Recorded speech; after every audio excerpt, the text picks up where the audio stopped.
اللهم صل على سيدنا ومولانا محمد أفضل صلواتك بعدد معلوماتك وبارك وسلم وصل عليه. بسم اللہ الرحمن الرحیم. عزیز طلباء کرام، امید ہے انشاءاللہ العزیز آپ سب خیر و عافیت کے ساتھ ہوں گے. جامع السنن الترمذی جلد ثانی کے ابواب الدعوات عن رسول اللہ صلی اللہ علیہ وسلم کے ایک اور باب ما جاء ما یقول فی سجود القرآن کے ساتھ اللہ جل شانہ کے فضل و کرم سے ایک مرتبہ پھر آپ حضرات کے خدمت میں حاضر ہونے کا موقع ملا. بحمد اللہ تعالی. عزیز طلباء کرام، آج ہمارا سبق نمبر 455 ہے،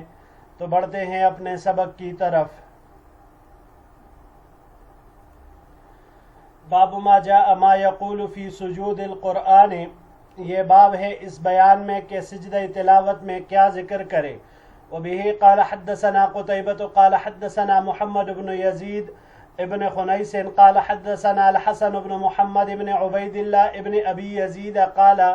قال لي ابن جريج أخبرني عبيد الله ابن أبي يزيد عن ابن عباس رضي الله تعالى عنهما قال. ہمیں روایت کی قتیبہ نے، انہوں نے محمد ابن یزید ابن خنیس سے، انہوں نے حسن ابن محمد ابن عبید اللہ ابن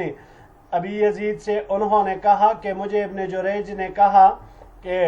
ان کو خبر دی عبید اللہ ابن ابو یزید نے عبداللہ ابن عباس رضی اللہ تعالی عنہما سے کہ انہوں نے فرمایا جاء رجل الى رسول اللہ صلی اللہ علیہ وسلم فقال یا رسول اللہ رأيتني الليلة وأنا نائم كأني أصلي خلف شجرة فسجدت فسجدت الشجرة لسجودي فسمعتها وهي تقول اللهم اكتب لي بها عندك أجرا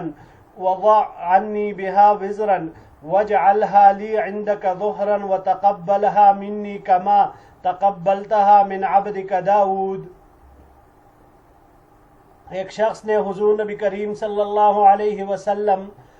کے خدمت میں حاضر ہو کر عرض کیا، یا رسول اللہ صلی اللہ علیہ وسلم، میں نے آج رات خود کو دیکھا اس حال میں کہ میں سو رہا تھا کہ میں ایک درخت کے پیچھے نماز پڑھ رہا ہوں. پس جب میں نے سجدہ کیا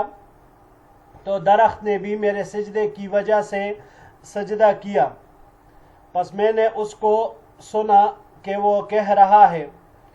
اللہم اکتب لی بہا عندک اجرا، اے اللہ آپ میرے لیے اس سجدے کی وجہ سے اپنے پاس ثواب لکھ لے، اور آپ اس کی وجہ سے مجھ سے گناہوں کا بوجھ اتار دیجئے، اور آپ اس کو اپنے پاس میرے لیے ذخیرہ کیجئے، اور آپ اس کو میری طرف سے قبول فرمائیے جس طرح آپ نے اس کو اپنے بندے داؤد علیہ السلام کی طرف سے قبول فرمایا. قال ابن جریج قال لي جدك قال ابن عباس فقرأ النبي صلى الله عليه وسلم سجدة ثم سجد. قال ابن عباس فسمعته وهو يقول مثل ما أخبره الرجل عن قول الشجرة. ابن جریج نے کہا کہ مجھ سے آپ کے دادا نے کہا کہ ابن عباس رضی اللہ تعالی عنہما نے فرمایا کہ نبی کریم صلی اللہ علیہ وسلم نے آیت سجدہ پڑھی، پھر اس کے بعد سجدہ کیا. عبداللہ ابن عباس رضی اللہ تعالی عنہما کہتے ہیں کہ بس میں نے نبی کریم صلی اللہ علیہ وسلم کو اس حال میں سنا کہ آپ کہہ رہے تھے اس کے مانند جو آپ صلی اللہ علیہ وسلم کو اس درخت کے کول سے بتایا تھا،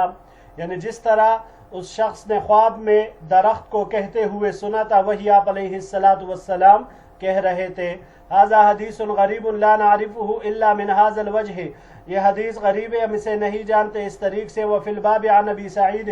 اس باب میں حضرت ابو سعید رضی اللہ تعالیٰ عنہ سے بھی روایت مروی ہے. وبه قال حدثنا محمد بن بشار قال حدثنا عبد الوهاب الثقفي قال حدثنا خالد الحذاء عن ابی العالیہ عن عائشہ رضی اللہ تعالی عنہا قالت. ہمیں روایت کی محمد بن بشار نے، انہوں نے عبد الوہاب الثقفی سے، انہوں نے خالد الحذاء سے، انہوں نے ابو العالیہ سے، انہوں نے ام المؤمنین عائشہ صدیقہ رضی اللہ تعالی عنہا سے، وہ فرماتی ہے كان النبي صلى الله عليه وسلم يقول في سجود القرآن بالليل سجد وجهي للذي خلقه وشق سمعه وبصره بحوله وقوته۔ حضور نبی کریم صلی اللہ علیہ وسلم جب تہجد میں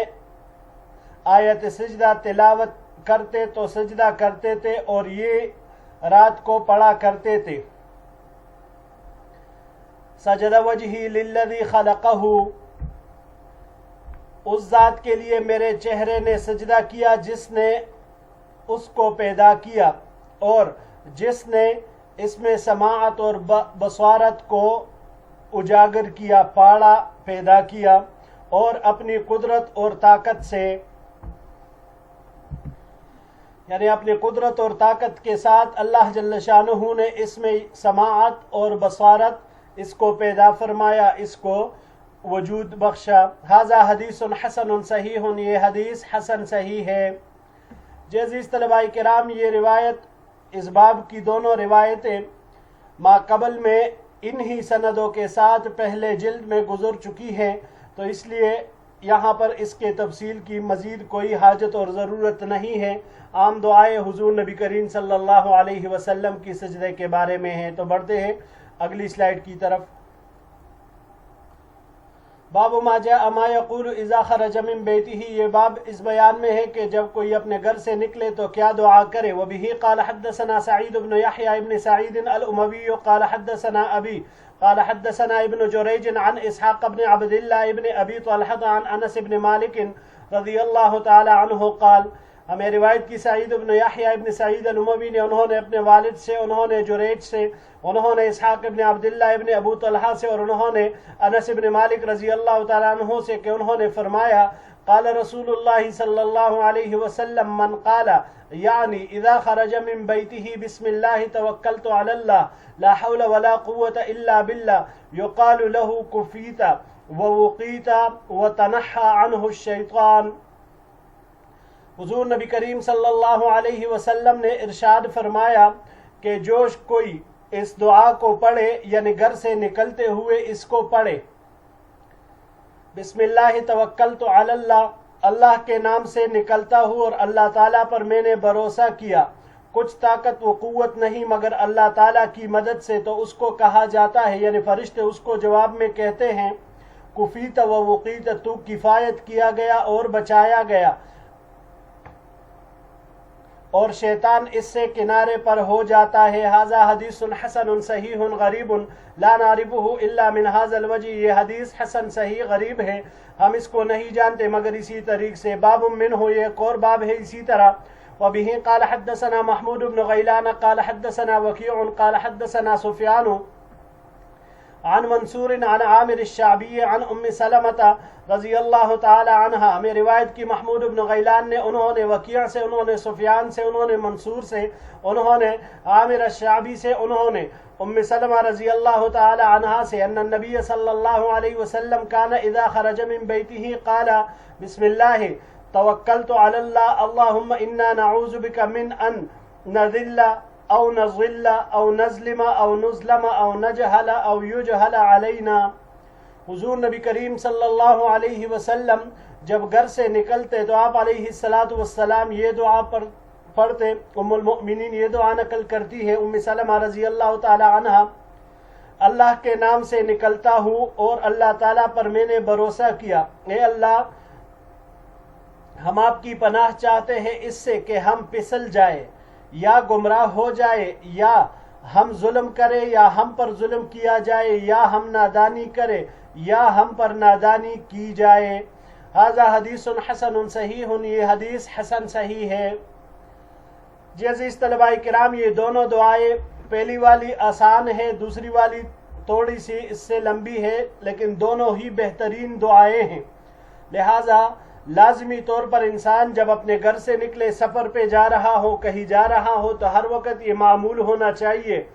کہ انسان یہ دعا پڑھ کر جائے، کیونکہ اسے نہیں پتہ کہ اس کے پیچھے کیا ہوگا کیا نہیں ہوگا۔ تو اس دعا کی برکت سے اللہ جل شانہ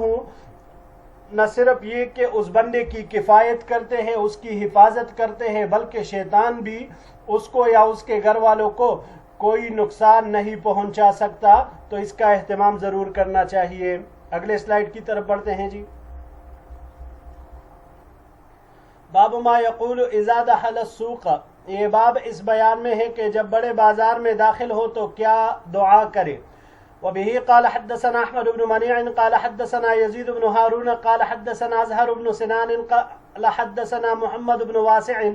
قال قدمت مكة فلقيني اخي سالم بن عبد الله بن عمر فحدثني عن ابيه عن جده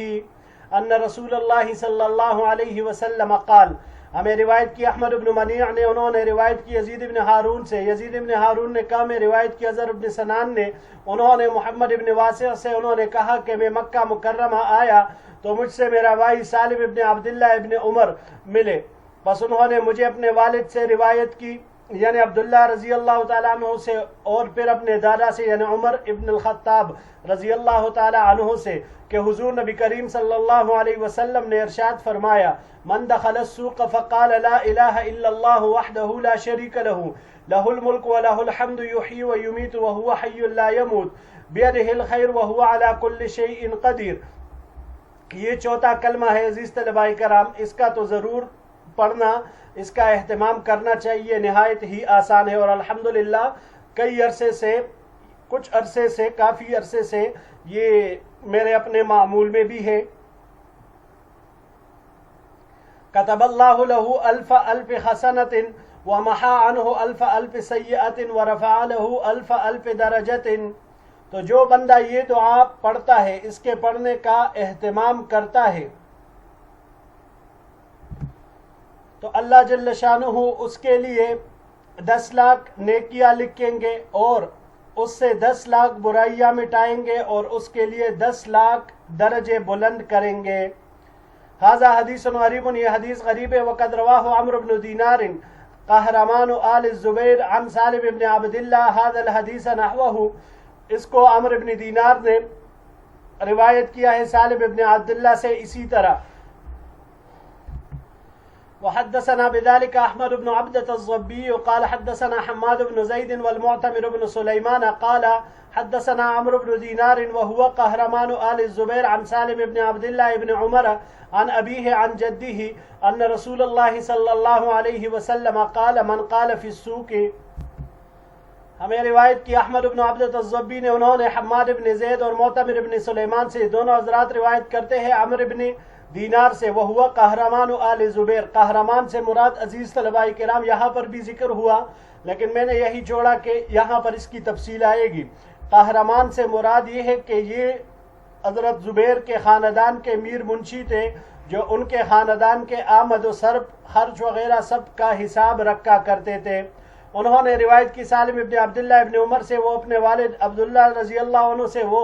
اپنے دادا عمر رضی اللہ تعالیٰ عنہ سے، کہ حضور نبی کریم صلی اللہ علیہ وسلم نے ارشاد فرمایا، من قال فی السوق لا الہ الا اللہ وحدہ لا شریک لہ لہ الملک ولہ الحمد یحیی ویمیت وهو حی لا يموت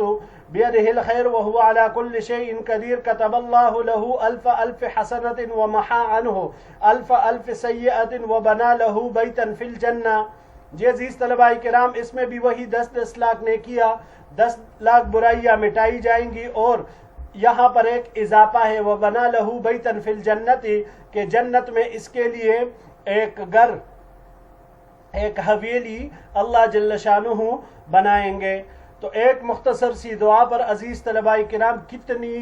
لاکھوں نیکیاں ملتی ہے۔ اب ہمارا جانا کئی دفعہ ہوتا ہے بازار میں، تو جتنی دفعہ ہم پڑھیں گے اتنے لاکھوں کے حساب سے ہمیں نیکیاں ملے گی، اور اتنے ہی لاکھوں کے حساب سے ہمارے گناہ وہ بھی اللہ جل شانہ معاف فرمائیں گے۔ بڑھتے ہیں جی اگلی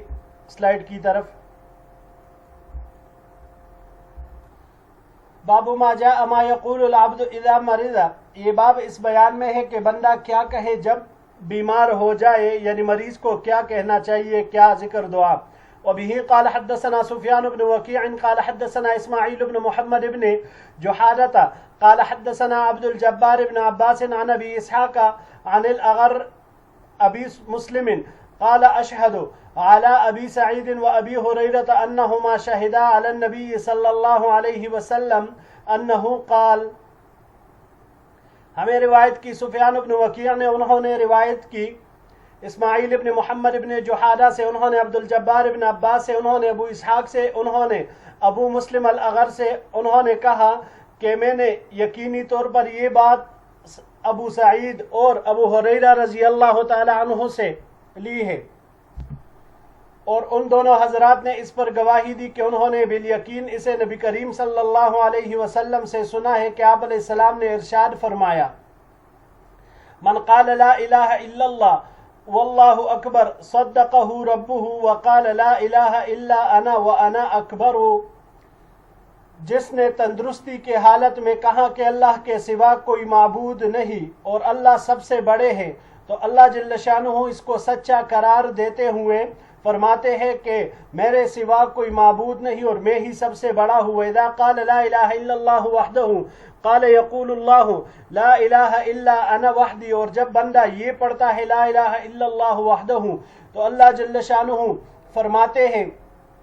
اس کو سچا گردانتے ہوئے کہ میرے سوا کوئی معبود نہیں اور میں ہی یگانہ ہوں۔ وَإِذَا قَالَ لَا إِلَهَ إِلَّا اللَّهُ وَحْدَهُ لَا شَرِيكَ لَهُ قَالَ اللَّهُ لَا إِلَهَ إِلَّا أَنَا وَحْدِي لَا شَرِيكَ لِي، جب یہ لا الہ الا اللہ وحدہ لا شریک لہ کہتا ہے تندرستی کے زمانے میں، تو اللہ جل شانہ فرماتے ہیں کہ میرے سوا کوئی معبود نہیں، میں یگانہ ہوں اور میرا کوئی شریک نہیں ہے، ساجدار نہیں ہے۔ وَإِذَا قَالَ لَا إِلَهَ إِلَّا اللَّهُ لَهُ الْمُلْكُ وَلَهُ الْحَمْدُ قَالَ اللَّهُ لَا إِلَهَ إِلَّا أَنَا لِيَ الْمُلْكُ وَلِيَ الْحَمْدُ، جب یہ انسان یہ پڑھتا ہے تو اللہ جل شانہ اس کی تصدیق کرتے ہوئے فرماتا ہے کہ میرے سوا کوئی معبود نہیں، میری بادشاہت ہے اور میرے لیے ہی تعریف ہے۔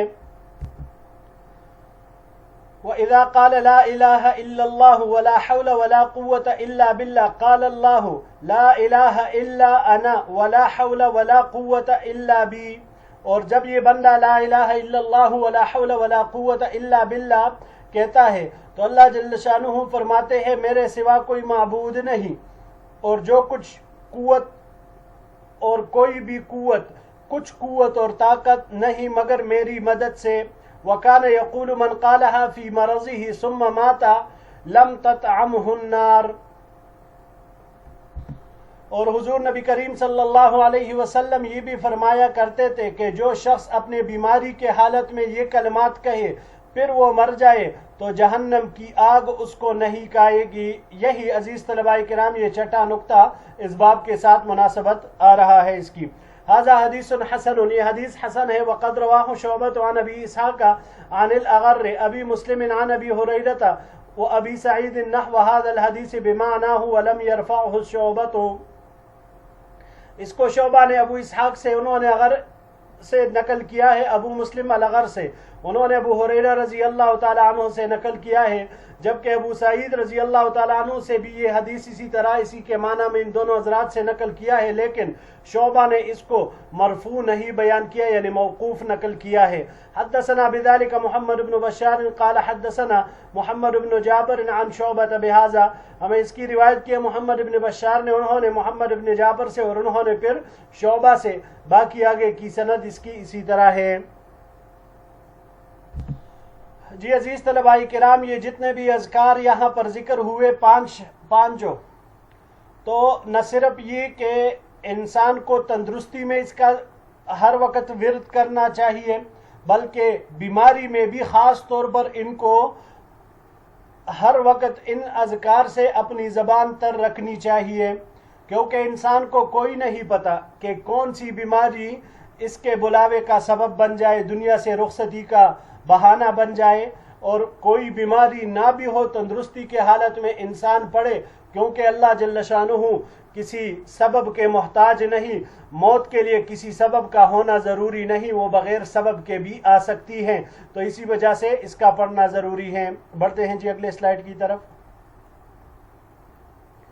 باب ما جاء ما يقول اذا راى مبتلا، یہ باب اس بیان میں ہے کہ جب کسی کو مبتلا مصیبت دیکھے تو کیا دعا کرے۔ وبه قال حدثنا محمد بن عبد الله ابن بزيع قال حدثنا عبد الوارث بن سعيد عن عمرو بن دينار مولى آل الزبير عن سالم بن عبد الله بن عمر عن ابن عمر عن عمر رضي الله تعالى عنهما أن رسول الله صلى الله عليه وسلم قال، ہمیں روایت کی محمد ابن عبداللہ ابن وزیع نے، انہوں نے کہا کہ ہمیں روایت کی عبد الوارث ابن سعید نے، انہوں نے عمرو ابن دینار سے جو کہ آل زبیر کے آزاد کردہ ہے، انہوں نے سالم ابن عبداللہ ابن عمر سے، انہوں نے ابن عمر سے، اور انہوں نے حضرت عمر رضی اللہ تعالیٰ عنہ سے کہ حضور نبی کریم صلی اللہ علیہ وسلم نے ارشاد فرمایا: من رأى صاحب بلاء فقال الحمد لله الذي عافاني مما ابتلاك به وفضلني على كثير ممن خلق تفضيلا إلا عوفي من ذلك البلاء كائنا ما كان ما عاشا. جس کسی نے بھی کسی مبتلا مصیبت کو دیکھا اور اس نے یہ دعا پڑھی: الحمدللہ الذی عافانی مما ابتلاک بہ، اللہ کا شکر ہے جس نے مجھے سلامتی بخشی اس مصیبت سے جس میں تجھے مبتلا کیا، اور مجھے بڑی فضیلت بخشی ان بہت سی مخلوقات پر جس کو اس نے پیدا کیا. حضور نبی کریم صلی اللہ علیہ وسلم نے فرمایا کہ جو یہ دعا پڑھے: الا عوفی من ذلک البلاء کائنا ما کان ما عاش، پس وہ تا حیات اس بلا سے سلامت رکھا جائے گا، وہ خواہ وہ کوئی بھی بلا مصیبت بیماری ہو. ھذا حدیث غریب، یہ حدیث غریب ہے. وفی الباب عن ابی ہریرہ وعمرو بن دینار قہرمان آل الزبیر هو شیخ بصری وليس بالقوی فی الحدیث وقد تفرد باحادیث عن سالم ابن عبداللہ ابن عمر. یہ حدیث غریب ہے اور اس باب میں حضرت ابو ہریرہ رضی اللہ تعالی عنہ سے روایت مروی ہے، اور عمرو بن دینار یہ آل زبیر کے میر منشی تھے اور یہ بصری شیخ ہے، اور یہ حدیث میں اتنے قوی نہیں ہے. سالم ابن عبداللہ ابن عمر سے روایت کرنے میں یہ متفرد ہے. وقد روی عن ابی جعفر محمد بن علی انه قال اذا راى صاحب بلاء يتعوذ يقول ذلك في نفسه ولا يسمع صاحب البلاء. اور روایت کی گئی ہے ابو جعفر محمد ابن علی سے کہ انہوں نے فرمایا کہ اگر کوئی کسی مبتلا آدمی کو، یعنی اس میں کسی جسمانی یا کمی اور عیب کی وجہ سے وہ مبتلا ہے، تو لہٰذا اس کو دیکھتے ہوئے یہ دعا آہستہ سے پڑھنی چاہیے، کیونکہ یہ بلا غیر اختیاری ہے. تو لہٰذا پڑھنے والے کو آہستہ سے پڑھنا چاہیے تاکہ جو مبتلا بھی ہے وہ اس کو سن لے اور اس کی دل آزاری نہ ہو. وبه قال حدثنا ابو جعفر السمنائي وغير واحد قالوا حدثنا مطرف بن عبد الله المدني قال حدثنا عبد الله بن عمر العمري عن سهيل بن ابي صالح عن ابيه عن ابي هريره رضي الله تعالى عنه قال. ہمیں روایت کی ابو جعفر السمنانی نے اور کئی دیگر حضرات نے، یہ سب حضرات کہتے ہیں ہمیں روایت کی مطرف ابن عبداللہ المدنی نے، انہوں نے عبداللہ ابن عمر العمری سے، انہوں نے سہیل ابن ابو صالح سے، انہوں نے اپنے والد ابو صالح سے، انہوں نے ابو ہریرہ رضی اللہ تعالی عنہ سے. ابو ہریرہ رضی اللہ عنہ نے فرمایا کہ حضور نبی کریم صلی اللہ علیہ وسلم نے ارشاد فرمایا: من رأى مبتلا فقال الحمد لله الذي عافاني مما ابتلاك به وفضلني على كثير ممن خلق تفضيلا لم يصبه ذلك البلاء، اس کو یہ بیماری، یہ مصیبت، یہ تکلیف نہیں پہنچے گی. ھذا حدیث حسن غریب من ھذا الوجہ، یہ حدیث حسن غریب ہے اس طریق سے. اس دعا کو عزیز طلباء کرام اس انداز سے پڑھنا چاہیے کہ دوسرے کو پتہ نہ چلے، اور اللہ سے انسان وہ اس دعا کو مانگے، اللہ کا شکر ادا کرے کہ مجھے اس حالت میں مبتلا نہیں کیا. آخری سلائیڈ کی طرف بڑھتے ہیں جی. باب ما یقول اذا قام من مجلسه، یہ باب اس بیان میں ہے کہ مجلس سے اٹھنے کی وقت کیا دعا کرے. وبه قال حدثنا ابو عبیدہ بن ابی الصفر الکوفی واسمه احمد بن عبد الله الحمدانی قال حدثنا الحجاج بن محمد قال ابن جریج اخبرني موسى بن عقبة عن سهيل بن ابي صالح عن ابيه عن ابي هريرة رضي الله تعالى عنه قال رسول الله صلى الله عليه وسلم.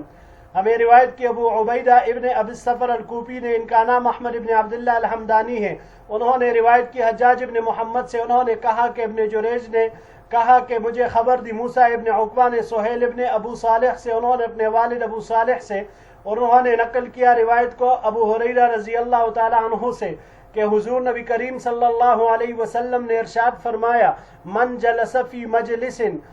فکثر فیہ لغطہ فقال قبل أن يقوم من مجلسه ذلك سبحانك اللهم وبحمدك أشهد أن لا إله إلا أنت أستغفرك وأتوب إليك إلا غفر له ما كان في مجلسه ذلك۔ حضور نبی کریم صلی اللہ علیہ وسلم نے ارشاد فرمایا کہ جو شخص کسی ایسی مجلس میں بیٹھا ہو جس میں بہت شور و غل ہو، یعنی بہت زیادہ اس میں ادھر ادھر کی باتیں ہوں، بس وہ شخص اس دعا کو پڑھے اس مجلس سے اٹھنے سے پہلے، یعنی ابھی مجلس ختم نہ ہوئی ہو کہ اس نے یہ دعا آخر میں پڑھی، سبحانک اللہم و بحمدک، آپ کی ذات پاک ہے اے میرے اللہ اور آپ خوبیوں کے ساتھ متصف ہیں، میں گواہی دیتا ہوں کہ آپ کے سوا کوئی معبود نہیں، میں آپ سے گناہوں کی معافی طلب کرتا ہوں اور میں آپ کی طرف متوجہ ہوتا ہوں، الا غفر له ما كان في مجلسه من ذلك، تو اس کے وہ گناہ بخش دیے جائیں گے جو اس کی اس مجلس میں سرزد ہوئے ہوں۔ وفی الباب عن ابی برزہ وعائشہ، اس باب میں حضرت ابو برزہ اور ام المؤمنین عائشہ صدیقہ رضی اللہ تعالی عنہما سے روایات مروی ہے، ھذا حدیث حسن صحیح غریب من ھذا الوجہ لا نعرفہ من حدیث سہیل الا من ھذا الوجہ، یہ حدیث حسن صحیح غریب ہے، اس طریق سے ہم اسے نہیں جانتے سہیل کی روایت سے مگر صرف اسی طریق سے۔ وبہ قال حدثنا نصر بن عبد الرحمن الکوفی قال حدثنا المحاربی عن مالک بن مغول عن محمد بن سوقة عن نافع عن ابن عمر رضی اللہ تعالی عنہما قال، ہمیں روایت کی نصر بن عبد الرحمن الکوفی نے، انہوں نے محاربی سے، انہوں نے مالک ابن مغول سے، انہوں نے محمد ابن سوقہ سے، انہوں نے نافع سے، انہوں نے عبداللہ ابن عمر رضی اللہ تعالیٰ عنہما سے کہ انہوں نے فرمایا کان تعد لرسول اللہ صلی اللہ علیہ وسلم فی المجلس الواحد 100 مرة من قبل ان یقوم رب اغفر لی وتب علی انک انت التواب الرحیم۔ عبداللہ ابن عمر رضی اللہ تعالیٰ عنہما بیان کرتے ہیں کہ نبی کریم صلی اللہ علیہ وسلم کو آپ علیہ السلام کے لیے ایک مجلس میں 100 مرتبہ اٹھنے سے پہلے یہ دعا شمار کی جاتی تھی کہ آپ علیہ السلام یہ دعا 100 مرتبہ بھی شمار کی گئی ہے، کیا تھی؟ رب اغفر لی وتب علی انک انت التواب الغفور، اے میرے پروردگار میرے گناہ معاف فرما، مجھ پر نظر کرم فرما، بے شک آپ ہی بے حد نظر کرم فرمانے والے اور بے حد مہربانی فرمانے والے ہیں۔ ھذا حدیث حسن صحیح غریب، یہ حدیث حسن صحیح غریب ہے۔ جی عزیز طلباء کرام، یہاں پر جو مجلس کے آخر میں دعا پڑھنے کا تذکرہ ہوا، تو بعض اوقات ایسا ہوتا ہے کہ ہم کسی مجلس میں بیٹھے ہوتے ہیں اور وہاں پر دین کی کوئی بات ہوتی ہی نہیں، تو اس مجلس میں جتنا بھی ہم وقت گزارتے ہیں بے شک وہ ایسی مجلس ہو کہ جس میں کوئی غیبت نہ ہو، جس میں کوئی کسی کے بارے میں برائیاں نہ کر رہا ہو، خلاف شریعت امور اس میں نہ ہوتے ہو، لیکن پھر بھی چونکہ یہ وقت اللہ کے ذکر کے بغیر گزرا، عبث گزرا، تو اس پر استغفار اور اللہ سے معافی اور بخشش طلب کرنی چاہیے۔ جی عزیز طلباء کرام، یہی تک ہمارا آج کا سبق تھا، انشاءاللہ العزیز زندگی رہی تو اگلے درس میں ایک نئے باب کے ساتھ پھر آپ کی خدمت میں حاضر ہوں گے۔ السلام علیکم ورحمۃ اللہ وبرکاتہ۔